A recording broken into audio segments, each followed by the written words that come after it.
জান, আজকেও তুমি বাজার করে নিয়ে আইছো? কি কি বাজার করে নিয়ে আইছো গো জান তুমি? এই যে জান দেখো আমি আজকে কি কি বাজার করছি। তেল নিয়ে আইছি, ঘরের ভিতরে তেল ছিল না। তারপর এই যে ডিম আনছি। আরে বাবা তুমি যাচ্ছেন না যে এত কিছু নিয়ে আইছো?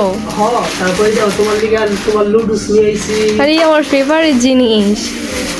তারপরে এই যে তোমার চুনো, তারপর হচ্ছে তোমার শ্যাম্পু। কিন্তু আমার তেল কই? না জান তেল আনি না, তেল কালকে আনবো না। তারপরে নিয়ে দুধ নিয়ে আইছি। এই দুধ দিয়ে তোমার গোসল করা মনে আজকে কি করে? আর দেখো কি আনছি, এই শুকনা মরিচ, তারপর হচ্ছে ডালচিনি, তারপর হচ্ছে শরবত গুলাদিন লিগা ভুসি, তারপর হচ্ছে সাবান, তারপর হচ্ছে হলুদ, তারপর হচ্ছে পেস্ট পেস্ট লবণ, তারপর হচ্ছে জিরা, তারপর সাবান, তারপর হুইল সাবান। এই যে যান পুরো 1000 টাকা বাজার লইছি আমি।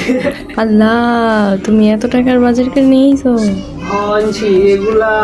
আজকে তুমি ডিম ভাজি, আজকে ডিম ভাজি দিয়ে ভাত খাবো, ওকে?